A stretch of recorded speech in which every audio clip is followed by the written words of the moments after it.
Oh man, I don't like the word blessing because it's just kind of overused, but I've been just been so fortunate to have been involved in it, and to have it be what it has been for my four daughters. And I'm going to be 60 years old this year, and I've never felt like I had to work a day in my life, man. I've been able to play golf and meet great people like yourself, and play on the tour at the highest level, and play with the great champions I have. And man, I'm just luckier than hell.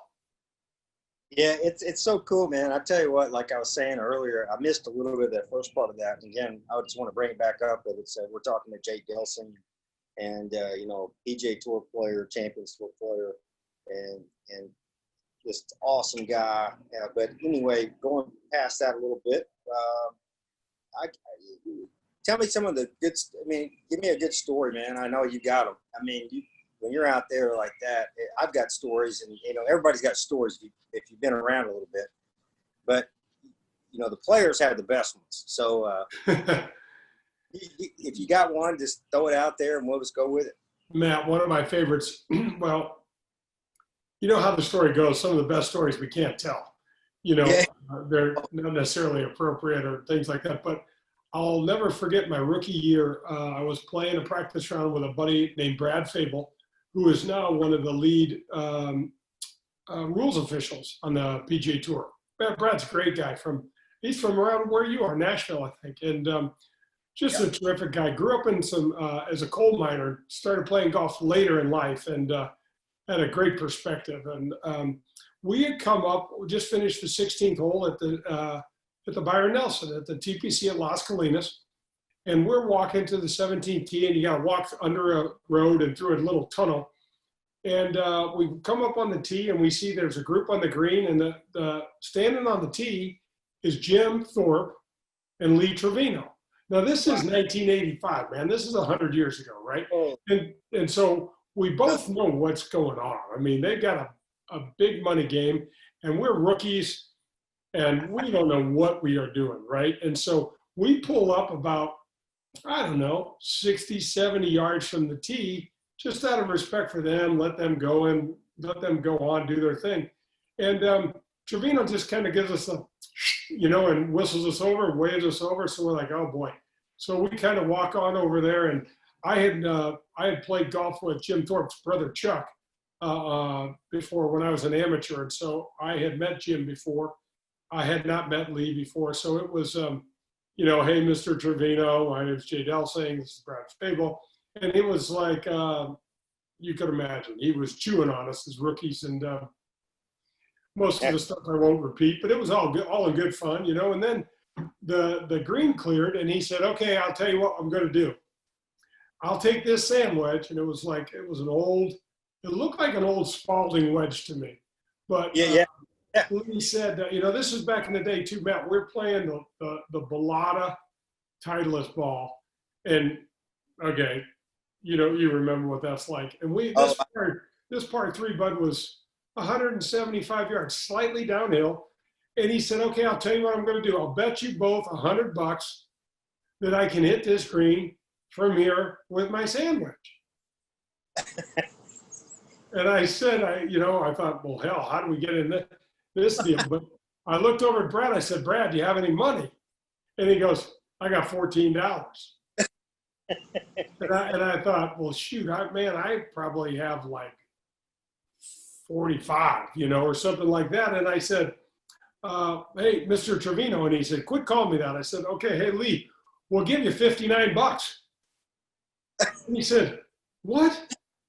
And I said, yeah, we'll give you $59. That's all we have, between the two of us. And he goes, between the two of you, you can't do this you can't scrape together $100? And we said, no, we can't. And he wouldn't do it. And he called us a few more names, and we played the last two holes together, and it was a really funny experience. But I really wish we had, because I said to him, I know you can do it. I don't have any idea how you're going to do it, but I know you can do it. And if anybody's played that course, that hole, it's downhill. There's a lake to the right, and there's some rocks. I don't know if he was going to skip it off I don't know what he was going to do, because there was no way he could just hit a normal swinging sandwich that far. But it was an indoctrination a little bit, and I loved it actually. You hear these stories about, who the greatest ball strikers of all time are. And, it's like, you don't want to disrespect anybody that's played on the tour but, there's a lot of ways to get the job done. And I understand that. But when it comes to ball striking, man, you hear everybody talk Lee Trevino. It's just, you just hear it. I mean, like you just knew if he had a club in his hand from a distance, and he had a putter in his hand, he wasn't bad there either. He was just. No, I mean, you don't win all the events he did, Matt. You're so right. And I mean, so you got to remember back in '85, my rookie year, Chichi Rodriguez still played some, and we had swings that looked like, what did Faraday call Furyk? I think like he looks like when he swings a club, he looks like an octopus falling out of a tree. Some of those guys, watching Chichi Rodriguez swing the golf club was kind of freaky looking until you followed his ball flight, man. And this dude could do whatever he wanted, whenever he wanted. He was one of the true great ball hitters of all time. Trevino's the same way. Great driver of the ball. Didn't curve the ball much unless he wanted to.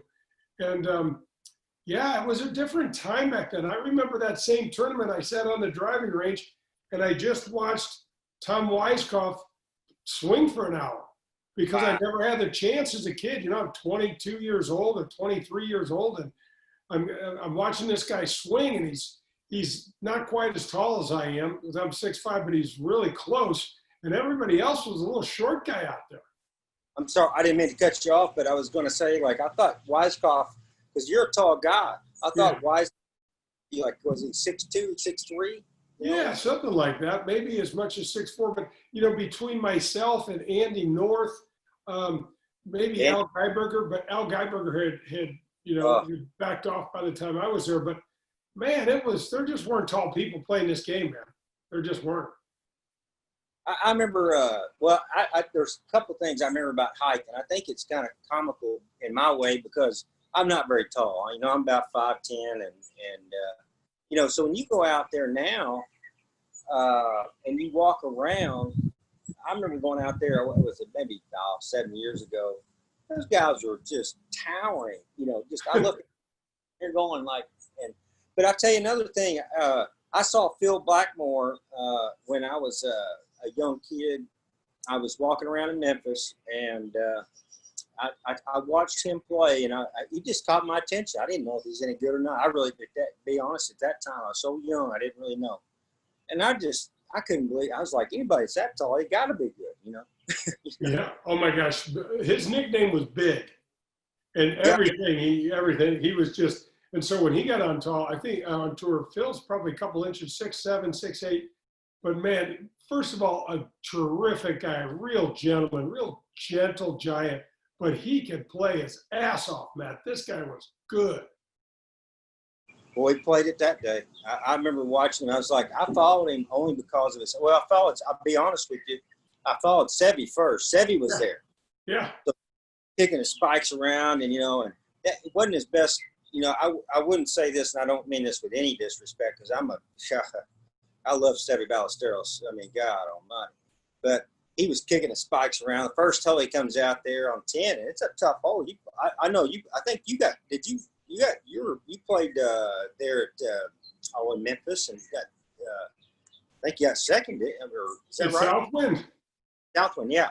Yeah, I think I still have the course record there too. I had a couple seconds there. Yeah, I love that golf course, but I'm a fan of Sevy's as well. I had the opportunity to play with them. So go ahead with your story.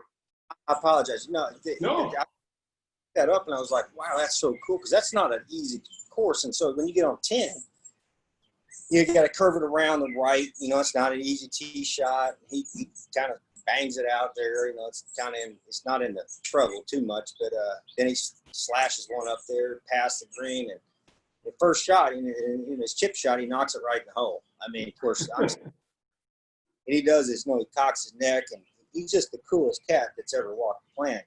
As far as a golfer. He would be a cool hand. but that was the same weekend that I watched Blackmar, and I saw him, and I was like, well, I followed him around because he was so big. I looked up and I was just a little kid, and I went, my God. And he played so well. I mean, he was such, you could tell he was like you said, a gentleman. He was a gentleman, and he could have been not that way because he was so big. God. Yeah, I wish. you got to go a long way to find a better dude than Phil Blackmore. He's really a good. Hey, what's the guy's? Oh man, he's from Austin. He just passed away this past year with cancer. You probably know him. He won twice on the tour. I can't remember his name, but he was another guy that was just J.R. Lewis. J.R. Lewis was a great guy. Yeah, his wife Dawn is a terrific person, and I'm sorry and sad for their family. It was brutal to see J.L. get stricken with cancer like he did at such a young time in his life. He started teaching golf there in Austin probably, I don't know, maybe 10 years ago, maybe 8 years ago, something like that, whenever he knew he couldn't really play anymore. And it's crazy. It's like, I don't know why this happens, and I really don't, but I'm going to tell you something. If I had somebody like J.R. Lewis I could take golf lessons from, right, that's who I'd pay. There's not many. I'm not going to just go out and throw it away. But you get a J.R. and there's people would be like, yeah, I don't know, this and that. It's like, you do know who you're talking to, right? I mean, this is J.L. Lewis. You probably should take lessons from him.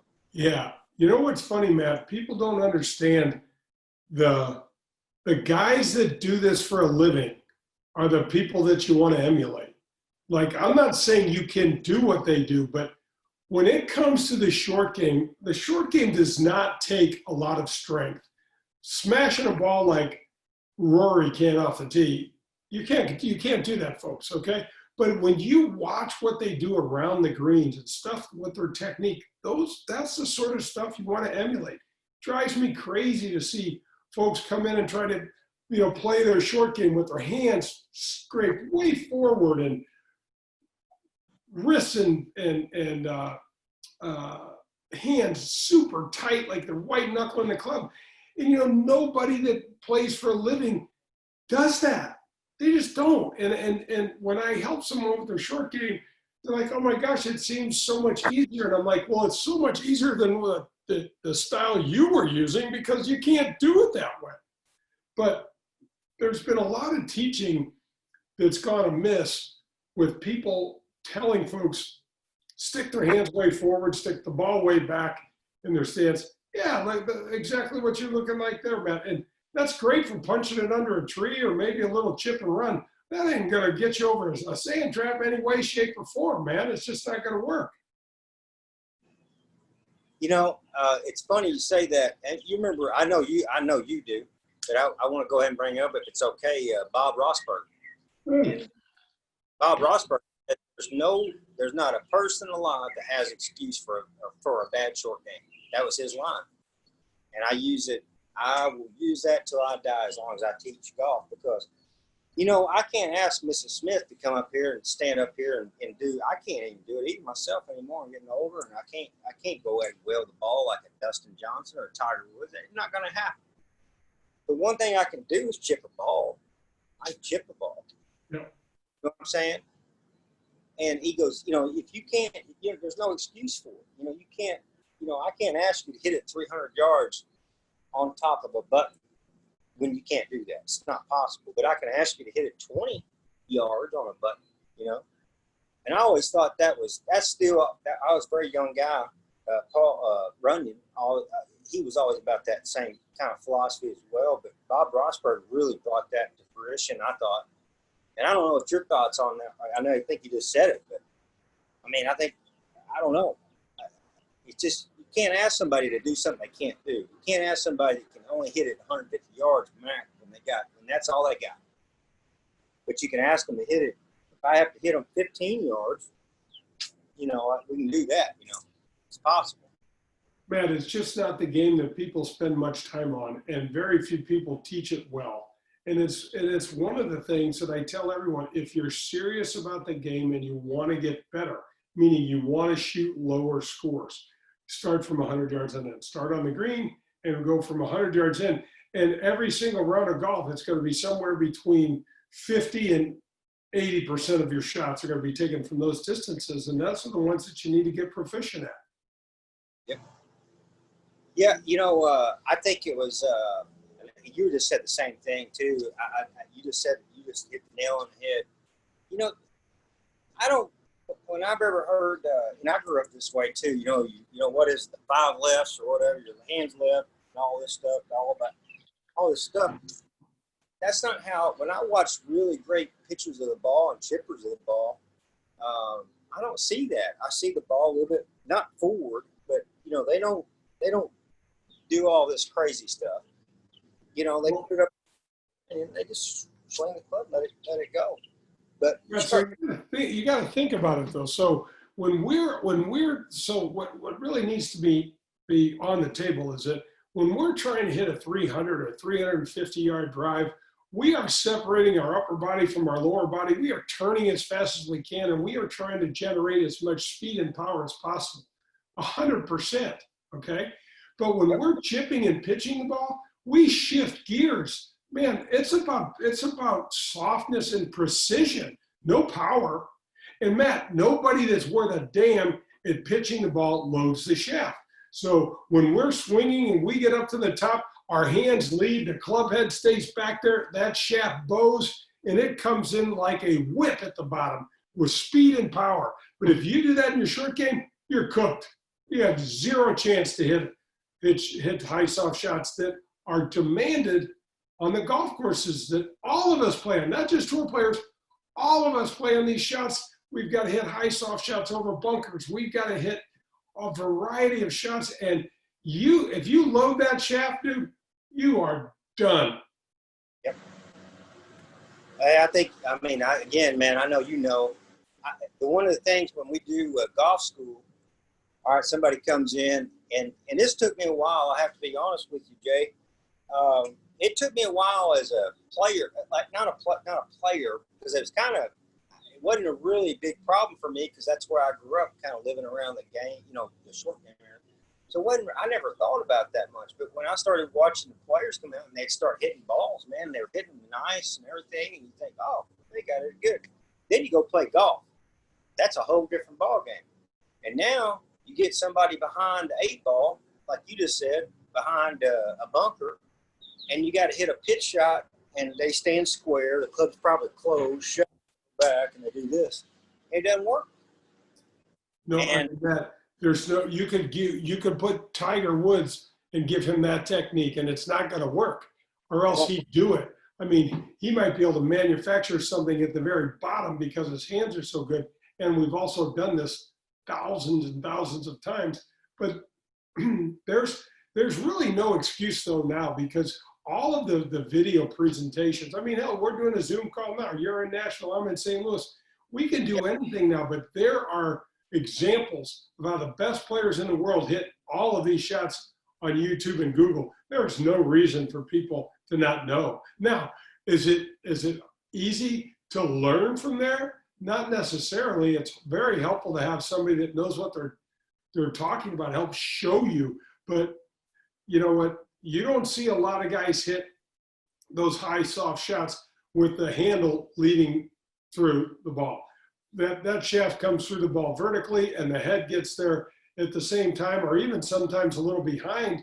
And it's just a shot that if you want to play good golf, you have to have in some sort of degree. Now, if you're a 25 handicapper like some folks are, look, I'm not saying you got to do it at Tiger Woods' level or my level or whatever that looks like, but it's amazing how you can do this if you get set up in the right area. It doesn't take a bunch of speed and power. You've got to get your setup right, and you have to understand a couple of principles. But one of the principles, Matt, is not taking the club from this position here and leading with the hands, because it doesn't work that way. That's loading the shaft, and then the club comes in too late. The club is de-lofted, and the shaft is flexing, and you're not going to, all those things speak to distance and power, and you're not going to be able to play distance and power, the soft short shot when you put distance and power into that formula. Yeah, Jay, the one thing, and I know obviously, but I think the setup, like you just said it, you said it, I think 3 times during there, it's the setup, but it's, when I see people set up, it's like they got no shot at it, it's like set up here, they're going to shut the club down and do this. That's not going to work. You need to let the blade slide. You need to let your feet get a little bit open, let your ball get a little bit forward, and let the bounce work, correctly. And I see that as that last part is probably not really that important at the first, but the setup to me is huge, because if you have the ball too far, but like we grew up, Jay, put the ball back, hands forward, lean left. And, we're probably decent enough to, well, I can assure you are. But you can get away with kind of chipping the ball like that. And, you can make a shot work and everything else. But you can't do the one thing I always have, I shouldn't say it's witnessing and observing. So when players struggle with pitching the ball, they have the ball way too far back, they're leaning way forward, their shaft's way too forward, and they're sticking the leading edge into the ground. There's no bounce at all. And if you just move the ball forward and open up like the pros, it just slides through, no problem. It doesn't matter. The bounce concept just seems to get lost on amateurs in general to me, Matt, and the leading edge. So I tell folks, they're afraid the bad pitchers and chippers skull and fat shots, right? And their idea is kind of that those are on opposite ends of the spectrum, but they're not. That's the exact same shot. It's the leading edge getting in there instead of the bounce. And so those shots are actually caused by pretty much the same problem with that leading edge. Man, when you play with the leading edge of the club, like you just pointed out, Matt, you have a split second to get that club slid underneath the ball. And if your hands aren't world class, man, it won't work. You have to have it. It depends on how you do it, right? You know this. If I'm getting here stuck like this, I could maybe flick it and do that and make it work. But wouldn't it be a little easier to play here? Have some of that. But one of the things that you do so well there that your folks can pay attention to is how you work through the shot with your body. You keep your body going, and so many of them they just stick. The club comes through and they keep looking at the ground and their hands rolled up, and it just is like, man, it's just so unnatural looking in, and it also doesn't work, So yeah, I'm passionate about the short game. It's one of the things I love. It took me years and years to figure out, but once I figured it out, I went around and talked to all the best players on tour about how the hell to hit this thing. I went to Faxon and Pavin and Couples and Tom Kite and Crenshaw and Curtis Strange. And wow. I went to all the best players and said, can I just watch you hit this and tell me how you hit it? It didn't take them long, and you'd be surprised, but I'd say probably 60% of the guys had no idea how to do it or explain it. They just knew they could do it. Yeah. It's crazy, isn't it? Right? Yeah.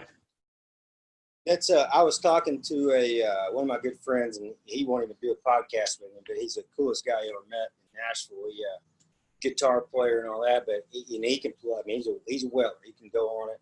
He's a legit professional. We were talking, and I was like, so what makes you so good at what you do? And he said, I just let go. I don't even know what I do. I've done it times. And he really doesn't really know. Like, he was trying to show me stuff the other day, and I know this is off the course with what we're talking about a little bit, but it's still the same. And I was like, I've met so many players that are the golfers, that are world class, that are champions, and they can let it go. Like they have done it, and it's not really worried about it. And like, you just have to go just, play it, whether you play golf, guitar, or whatever. It doesn't matter what you do. And you have to just let it go. And if you've done the training, and I know I think that's what we're talking about as well. But there's a point where there's certain players that can just put that, shut the whole system down, and you kind of think they're dumb. I mean, this is well, it's bad, and I'll say it, but it sounds really bad. But there's players I've met that are so goofy, but that's what makes them great. But they're smart. They're still smart guys. They're not dumb and all that. But when they play golf, they're just kind of like, they shut the system down. And I think that's just something so, to me, that's incredible because it's hard. You're 100% right. I mean, you're 100% right. I mean, Dustin Johnson's one of those players. He just wants to play. He's an athlete. He's an animal. He just wants to go out and play. And I can tell you what the tour players aren't doing, especially the ones that are playing even reasonably well, is they're not thinking a lot. And everybody thinks way too much. That's just universal. Hey Jay, it was so funny. I give myself a little bit of shit here. I was, man, back in the day, you're young, you're trying to do all this working on your swing, and all this stuff. And I was one of those guys, get in the mirror and I'd look at it and all this stuff. And one of my mentors, he's at Nashville Golf and that athletic club. He said, "You show me somebody that trains in the mirror all day, and I'll show you somebody I can beat every day." He ripped, and then it bothered. And after that, I was like, I need to just. And he told me he was a really nice guy, but he wasn't even a teacher, just a really nice guy. And he told me, he said, "Man," he said, "it's not about all this stuff. Your swing is fine. You just need to go out and trust it and let it go, Yeah. But you sit there in the mirror, and I'd be the guy that'd be sitting here doing all this, and all that stuff.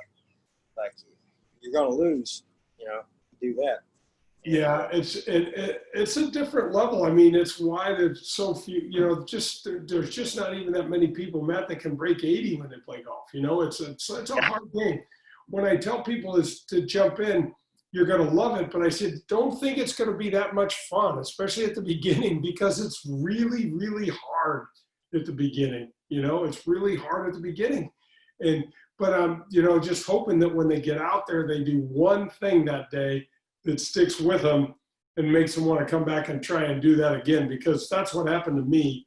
And the game just bites you and doesn't let go. And it hasn't let go, thankfully, for me yet. It's so funny you say that in a way, because it's that 18th hole usually, right? And I know you're not a little bit different level, but I'm just saying we're all human. And we're kind of relatable.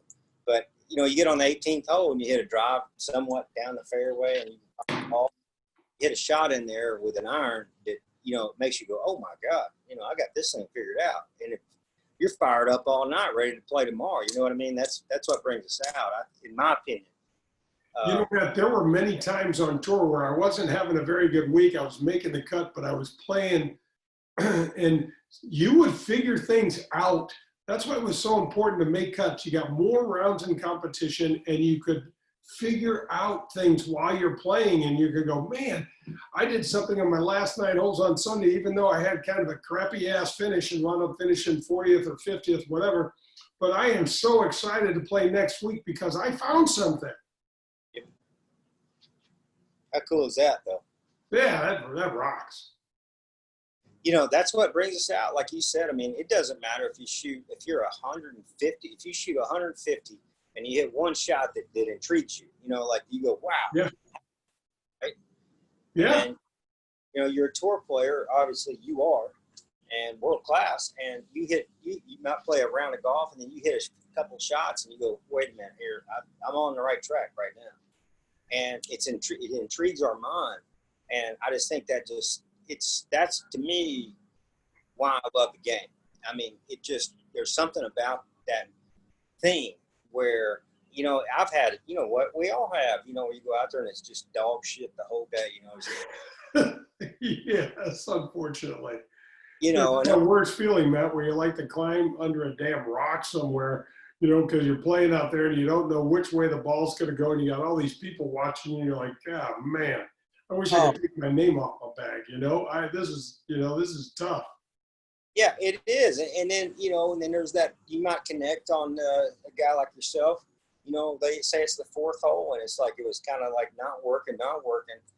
And then all of a sudden it works, just like an 80 player or 90 or 100. And then you connect, and then it's like, oh, man, this is easy for me for the level I play.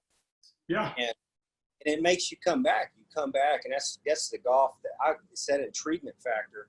I call it where it just entreats us, where we go like, this is so much fun. How this is why I play the game. Because without it, I probably wouldn't. Because I don't bowl very well. But and I never really thrown a good bowling ball. But Yeah. every now and then, he can hit some shots that look pretty good.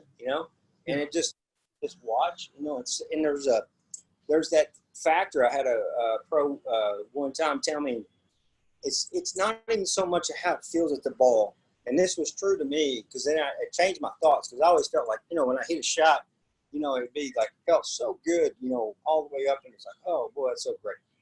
But actually, it's watching the ball. Once you hit it, after you've hit it and it's gone, to watch the ball go the trajectory that you like and do the things you want it to do. And you just go, wow, I just did that. I mean, that's pretty cool. Hard to know that feeling until you've had it, and hard to understand the gratification that gives to you. But I'm in, man. I'm in, my brother. That's a great feeling. Yep. The other thing is like, are you? I know everything's tricky right now, so I don't want to. We haven't really talked a whole lot, obviously, but I know you're with is it ESPN? Is that correct? I have a radio show, Golf with Jay Delsing. Thank you for asking, on 101 ESPN. You can get the 101 ESPN app. Yeah, it plays in the Midwest here. It's local here in St. Louis, and then on the following Mondays, Matt, I drop those in podcast form on Podcast One and Apple Music, Buzzsprout, Spotify, my site, jdelsing.golf.com, ESPN site. And so, yeah, I have a little podcast. I don't use the Zoom like you do, and I really like being able to look at you, and I think it's a neat feature. I've got to figure out a way to implement that. Radio doesn't work so much, but I could still, figure out a way to use it and put it on Facebook and Twitter Live and things like that. So, yeah, we just talk about I just trying to grow the game, Matt, and. What you won't find on my show is any recapping. I'm not going to tell you Tiger Woods finished 15th. I'm not going to tell you so-and-so, Matt Christian won the tournament. You got a zillion outlets to find that. I'm going to tell you stories, and I'm going to tell you things that are going to be more out of the box. One of the things we just did today, because I jacked you around because I couldn't talk to you earlier today, and I thought I could when my recording time got changed to ESPN. And one of the things that, Matt, I believe you're going to see after this match, how cool was it Tom Brady, Peyton Manning, Phil Mickelson, Tiger Woods match on Sunday? I mean, I know we're starving for anything, but this was exceptionally cool, especially right after the TaylorMade driving relief deal with Rory and Ricky and Dustin and Matt Wolf. Besides the $24 million that these 8 gentlemen raised, you're going to start seeing different things in the telecast, I think. But you're going to see more interviews while guys are playing. I think it's really important, and I really think they'll start doing it. They've been trying to do that. They tried to get us to do that in the 90s and the 2000s, and we all shot it down in the player meetings. I think this generation is much more apt to want to do that.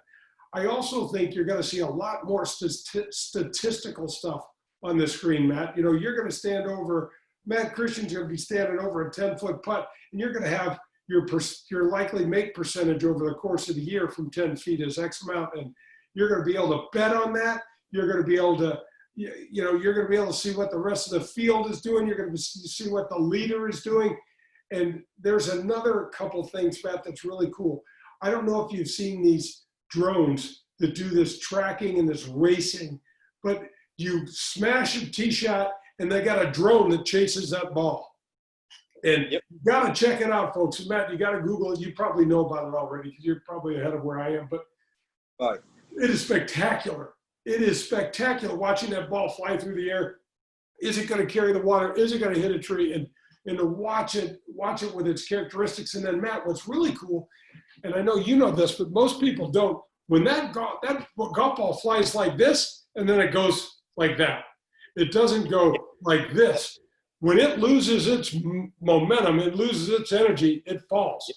And when some of these drone shots, bud, that ball gets right on top of the flagstick and it just goes straight down. It is awesome. And I think people would enjoy the telecast so much with doing that. And then I think you're going to eventually see players and caddies mic'd.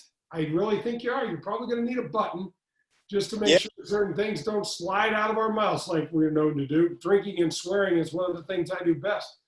But I think you're going to see that. And I came away from that match just grateful for golf and grateful for those guys and thankful for those frontliners and really thinking that some of this new technology is really cool. Yeah, it's so cool. And it's funny what you say about the caddies and players. And if you've been around, and I know you have, so this is like, this is silly. It's like preaching to the choir. But you've seen. Preach, baby. Go ahead, preach, Matt. It's real. It's a marriage, essentially. Yeah. And, it's tough. And you say, I saw guys get into it over M&Ms. Literally. You're right. And it's just, nobody means any harm. It's just, they're bored, ready to play golf. It's been a long day. Might not have played very good that day as well. That could be a possibility. And they could have played great. It is, you just don't know, but it's a marriage. And I enjoy it. At first, it kind of threw me off, to be honest with you, Jay. When I was around some of that, I was like, man, because I like both of them. I was a middleman. And the caddy, and I like the player, and they love each other. They really do. They're, you know what I mean? Yeah. But when you think, golly, man, these guys are going, what is this, a dogfight? But it's really not. Man, some of the shit that gets said on the course in the heat of the battle, you can only have a dear friend, that you want around there, or at least a friend. And it's off, when the last putt falls, you shake hands and give each other a hug and you move on. It's not personal. Very seldom is it ever personal. No, it's just, you got those days where you work off on a Friday afternoon or a Friday morning, whatever it is, and you're not playing Saturday, Sunday. I've been in that situation as a coach, and it's not a very good day, and you can't fake that, and the guy I was around, he doesn't fake anything. It's the most real guy I've ever been around my whole life, in a great way. And being Wesley, because you know how Wes is, he's just a good dude. He doesn't, if he wins the tournament, he's going to be the same dude as if he doesn't make it. But there's still that energy where you make the cut. It's not, you don't come out there to, take care of your family for nothing, Yeah, right. It doesn't matter, and I'm just using a name, but it doesn't matter who it is. And I think it was a great point you brought up about that, because that really hit home with me, because I don't think most people understand the caddy and the pro relationship, the player, I should say, and the caddy relationship, and how twisted that can get sometimes. It can get twisted real quick. Oh yeah, it can, and there's so much. Well, first of all, the game being so hard, and second of all, the courses that we're playing on are not cake. They're hard courses. They're set up difficult with a high degree of difficulty. And if you're not on your game, man, well, look at what happens every week. You get the top half of the field. These guys are making money, and some of them are playing the best golf of their life, and then just funnel down and look at what the other guys are doing. It's hard. You'll learn. It's like, you know what, Matt, this is interesting, and I know folks don't know this, but I want everybody to check this out. PGA Tour players make 80% of our money in 6 tournaments. 6. Are you kidding me? No, check it out. I will. That's awesome. And it's every single guy, Tiger Woods and on. And so it's a lot of it is based on the way the money is distributed, Matt. It's so top heavy. So if you finish, you know, third place, you may make $500,000, which is a crazy amount of money. I mean, I played purses that weren't that big when we started, but it's awesome for these guys and it's awesome for the game. And then you go down and finish at 20th place and you're going to make $75,000. Still a boatload of money, right? But how many 20th places do you need to tie together and string together to make one third place finish alone? It's a lot of them. And so when you're playing well, you got to keep your foot on the gas. And you also got to understand, and all the tour players know this, that a bogey will cost you less than half of what a birdie will provide for you. So it's absolutely worth going for it on coming down the stretch to make a birdie, and sometimes you make a bogey, but it's worth it. Well, it's funny you say that because that's the one thing that I've learned over the years. Because when I first started working, and then not out there not at that level, but when I was playing, and you kind of start doing this, and you start watching how the game it changes. It changes all the time. It changes. It's going to change next week. It'll change next month. It'll change next year. But I was watching how, like you just said, streaky players are. That's a blessing, where it might be like, you might go out there and not make a putt or not hit it a little bit off the yard a little bit, but then you get going, and the next thing you know, you're holding up a championship or you're making cash. I'm not saying you have to win. That's not really it's so hard to win on any tour, much less the PGA Tour. But to get out there and compete and put it in their face and like, you got to beat me. For you to win, you got to beat me. That to me is pretty impressive, and it's crazy how that game works with that, because I think it has to do with being a little bit streaky, to close it out, and and it's probably debatable because there's 100 things you can debate about anything with golf, but that's one of the things I've learned. Like, if you want to make a mistake, probably better to be on the streaky side versus just this. It just depends on who you are. Your steadiness has to have a lot of firepower to be able to, because you can make a lot of cuts and make a lot of medium checks, but if you don't have those ones to get you up into the top 10 and the top 5, then it's going to be a long road to toe up to that, money list. Yeah, I'd be interested to hear your thoughts on this, Jay, because and as a golfer, I was always intrigued about this. I heard it about 20 years ago. My buddy Tony, the guy I was hanging out with there in Nashville last week, he told me this about 20 years ago. He said, in guitar, and he's a musician, so it's different. But he was like, if you play to who you are, like, so bluegrass people are just kind of like, you're going to get the 1, 2, 3. They're going to move around, and then you got blues players that are going to just wail on it. They're just going to crank and give it hell and all kinds of this thing. Queen. And he was talking about that. I said, well, we're the same golfers. We're the same as you are. And he's like rock and roll. You might be rock and roll. You might be just slamming the pit, as hard as you can go, giving all you got. But I think golf is a lot that way. You play to your personality. You have to play to who you are. And I think I truly believe that you have to play. If you're a player that is Curtis Strange, which you kidding me? I love I loved watching Curtis Strange on TV. That's the only way I ever saw him. And but if that's the way you play golf, you better play that way, And if you're a John Daly and you wrap it around your neck, or you better play that way, because you can't be who you're not. It's too hard. It takes too much energy to be fake. I think, in my opinion. Oh no, 100%. I mean, you have to figure out what your personality is. There are a lot of guys that, like for myself, it took me a lot of years to figure out I'm not a ball beater. I'm a player. I want to go out and play. I want to work on my game on the golf course, and I'll do short game stuff and things like that while I'm playing, and not a guy that likes to stand there.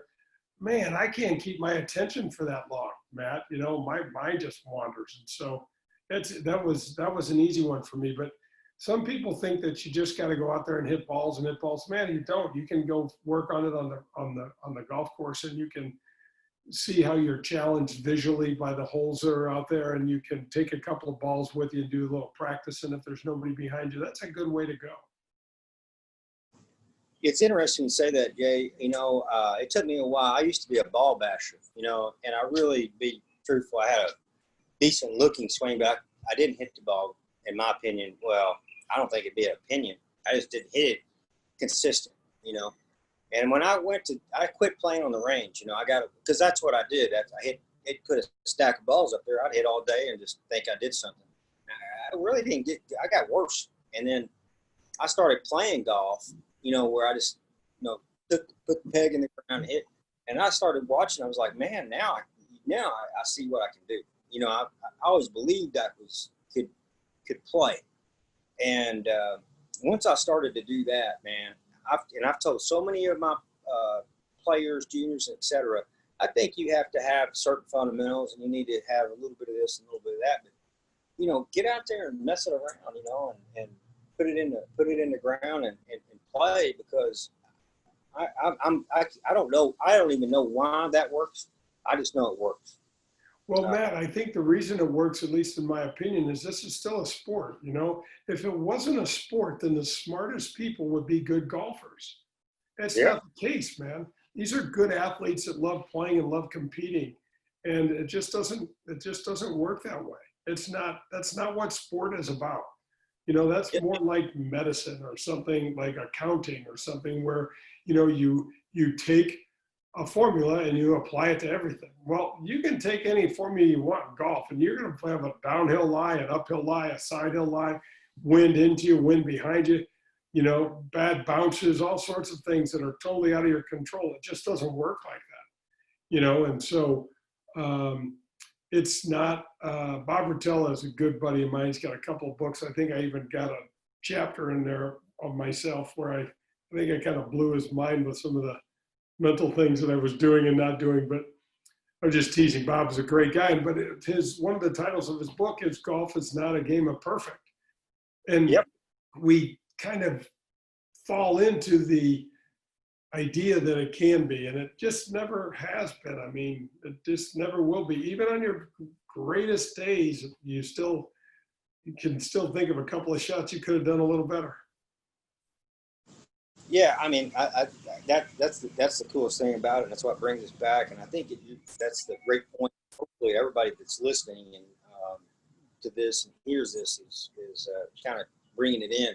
Because sometimes, when you get on YouTube, I was telling my buddy the other day, I was like, I don't understand why when if I make a golf video and I start talking about, you grip it like this or swing or whatever and all that, whatever it is, I don't really care. You get all these views. Everybody wants to watch and rewatch. I'm like, why don't you want to watch when somebody's won 10 times on the PGA Tour, played on the PGA Tour like yourself for X amount of years, all the way up to the champion? Why would you not want to rewatch that and learn? Because I do.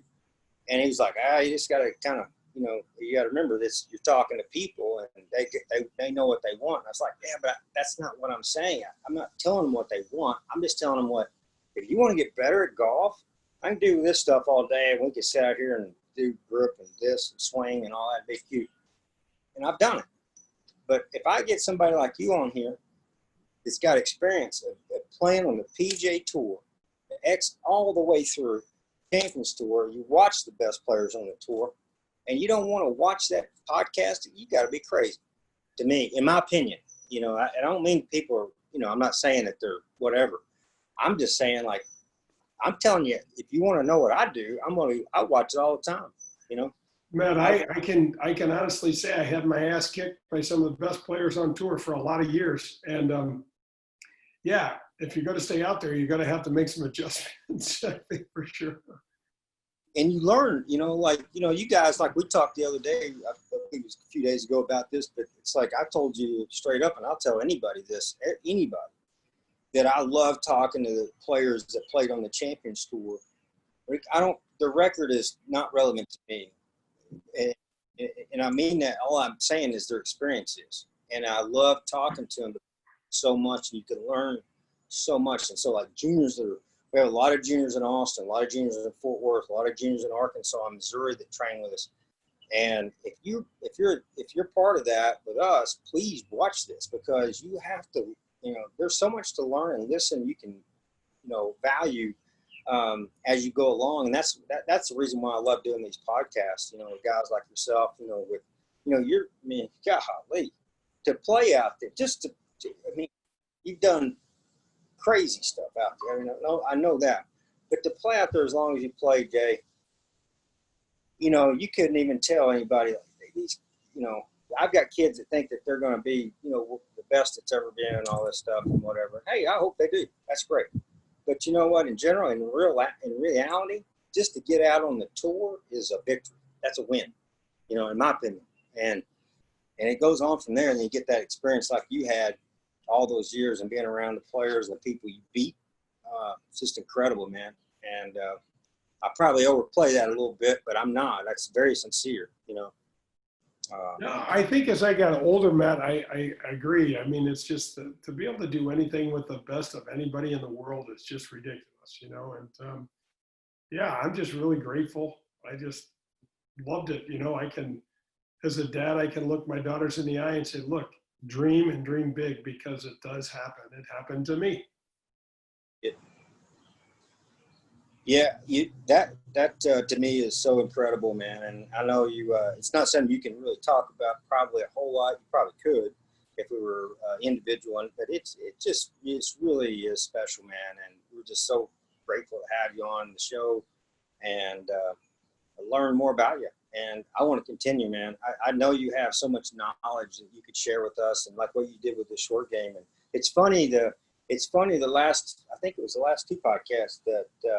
There's so much about short game, and if you took a survey and you said, what do you want to hear about on a podcast, I guarantee it'd be full swing. It'd be like, how to break back and give her whatever. Yeah.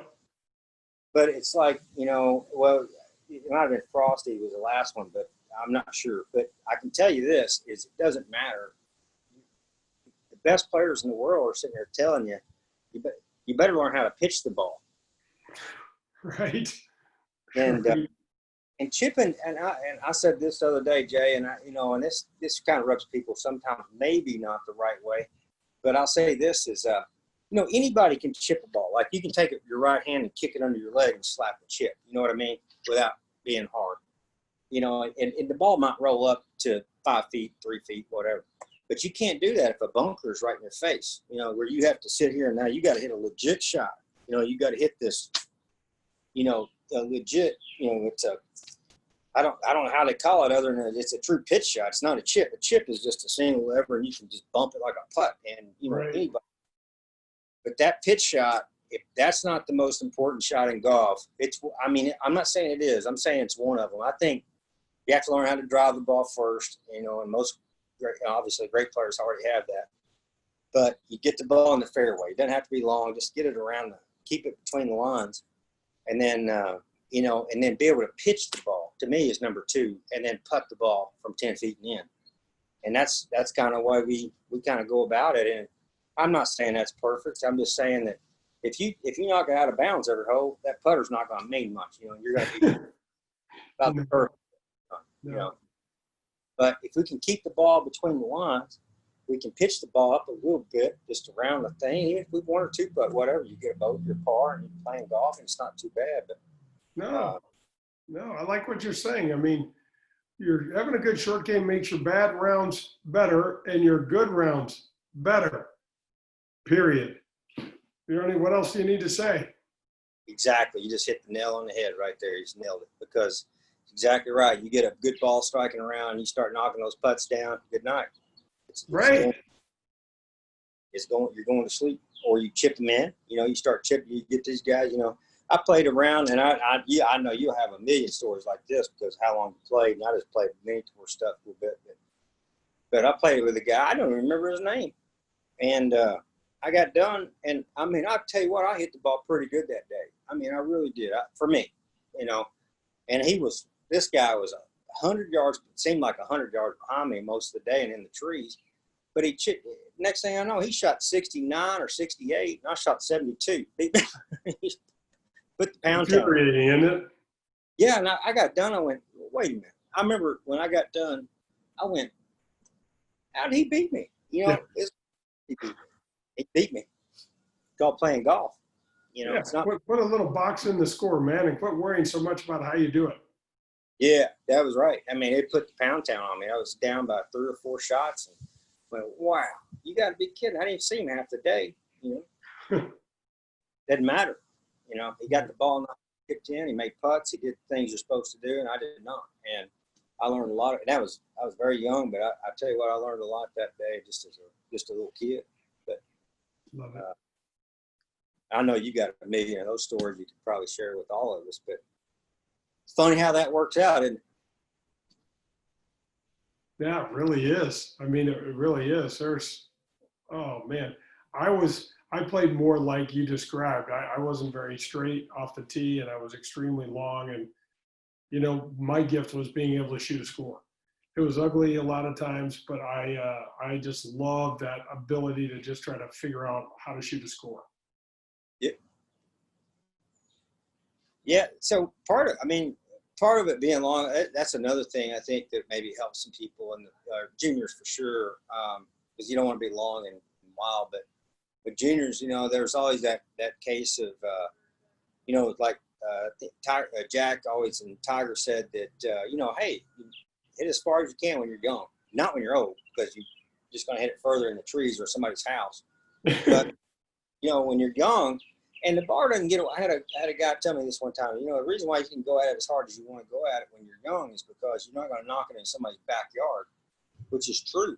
You can give it all you got, but I think that develops muscle quickness and kind of that stretch short factors. Get into some biomechanics stuff there. But I believe that, and when you're young and you don't really care, but if you knock in somebody's backyard, just put another one down. You don't think about it. When you get old, dude. But what's your thoughts on that, man? Well, I think for guys just starting out, I wouldn't get too wrapped up in technique. And if you're a young guy with a lot of power, hit the ball hard and figure it out. You know what I mean? I grew up on a course that didn't have any bunkers. It was a really crappy golf course, and it was a pretty halfway decent sleigh riding place in the wintertime. And now it's kind of a half-assed soybean field. But there wasn't any premium on the drive. It was just a smash game, and that's what I love to do anyway. And then once I got to playing better courses that were tree-lined and things like that, all of a sudden you have to figure it out. It's like, am I going to keep hitting this thing in the trees and try to figure out to have to chip out every hole, or am I going to try to, put this thing in play? And so, but I mean, speed is whatever. Speed is the game. The PGA Tour sells speed. It sells birdies. It sells the bomb in the gouge, as Johnny Miller used to call it. And it's not changing anytime soon, Matt. There's a lot of money going on out on the PGA Tour. We got, some great young players, and it's a birdie fest, man. Yeah, it was funny the other day. There was a couple guys that sent in. It's kind of the same. Well, it's pretty much the same thing. They said, "Why don't you have the younger guys on your podcast? Like Bruce Koepka and Tiger. Tiger's 1 year younger than I am. I mean, Jesus Christ, I'm 45. So it was funny though because I was like, they don't really, I don't knock their door down. They don't knock mine down. It's kind of funny. It's not that easy. One. Oh, no, not in today's world. They're insulated by the managers and by all sorts of levels of things. It's not like you just have a number and you call and go, hey, Ricky Fowler, can I put you on my podcast? It doesn't work that way. No, it's like even when I contacted yourself, I mean, I contact guys and I always kind of look at it. I kind of look at it in a way, especially now, I don't really care if somebody turns me down. And the reason, I still respect them. If somebody says, if you'd have said, nah, I don't want to do this, I've got good buddies that say, I'm not doing this.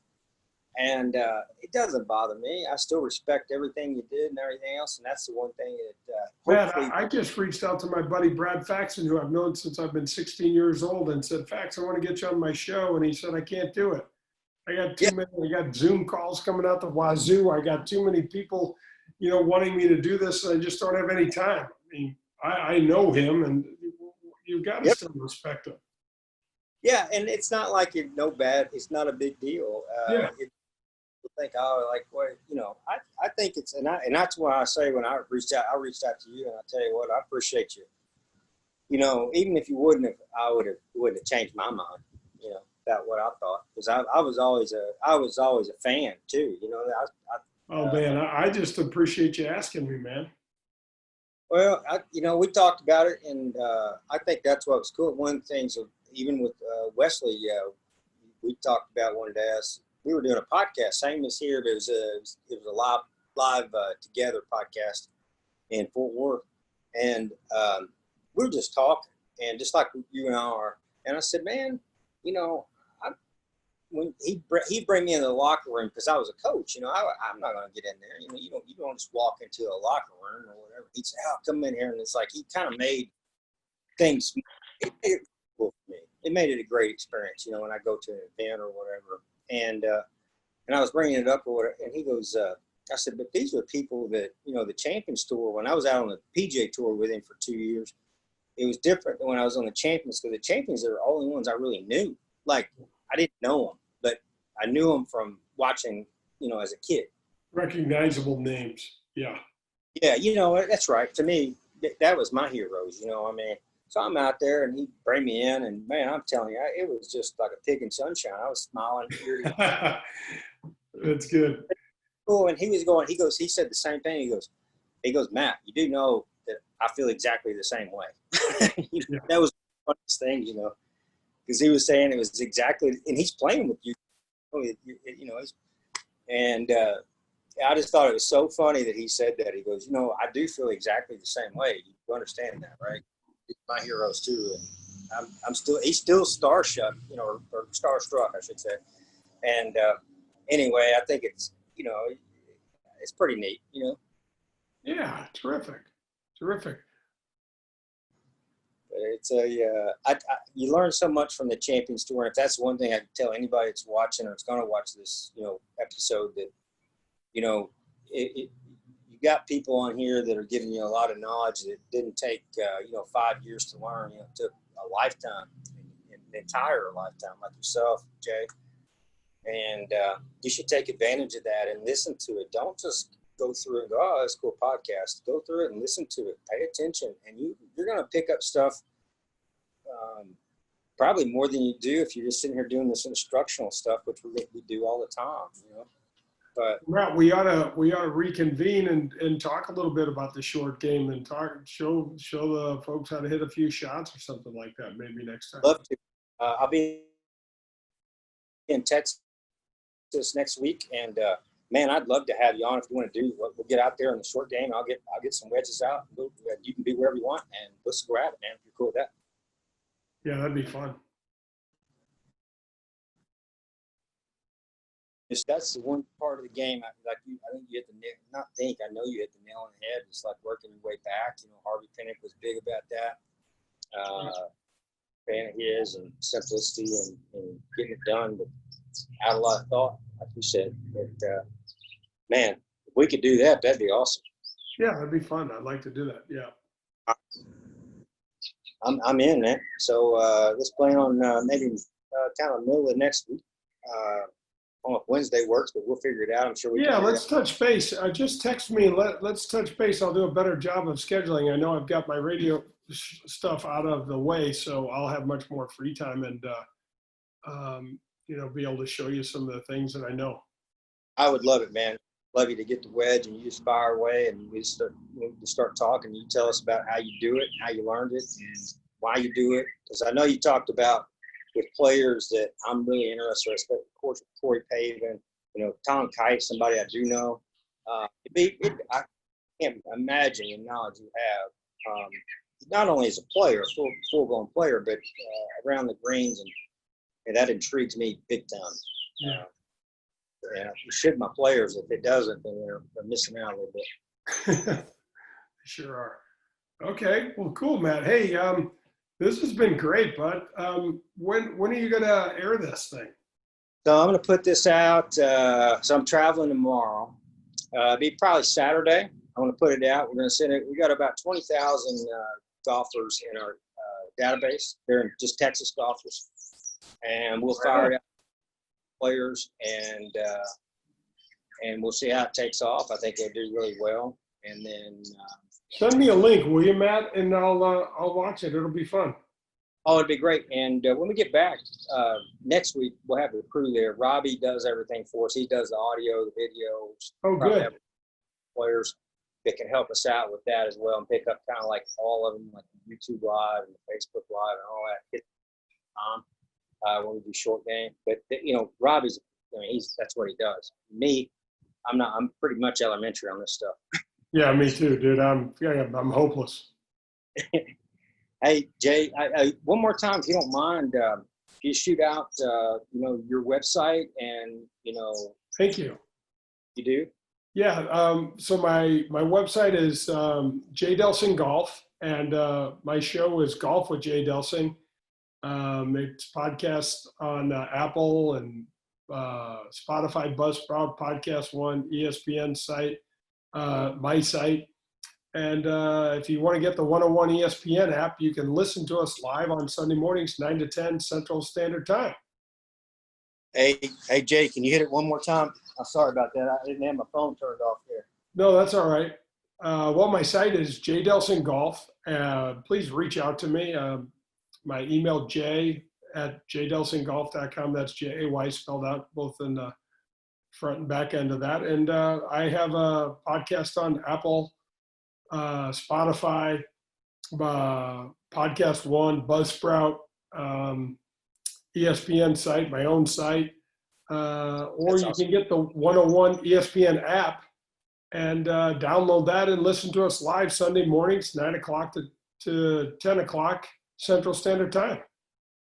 That'll be great, man. And I'll refer that to anybody I know. We'll put that on the email blast. Everything we Thank put. you. And we're so grateful for your time, man. You're a great dude. I can already tell you. Oh, thanks for the kind words. Well, maybe we can help somebody figure out how to hit a wedge next time or something. I tell you what, I think you can do that, and I can't wait to watch it happen. Maybe we'll have a guinea pig up there and see what happens. And Yeah, I love it. I love it. that'd be great. We can do that. Well, I tell you what, man. I can't tell you how much I respect you as a person Thanks, Matt. and a player. And they're both, you know, whatever, 50-50. They're the same, man. I watched you growing up. Never will forget you. It was you put on a hell of a show, and the dedication that it takes to get level and play at that level as long as you did. It's not pretty impressive. That's a really bad word, but I tell you what, it's something that I'll respect my entire life, and I know how hard it is. And I can tell you this is you're a special person, and so thankful to have you. I appreciate it, bud. I appreciate all those kind words. And then, you know what? We got to do it again. Let's do it again.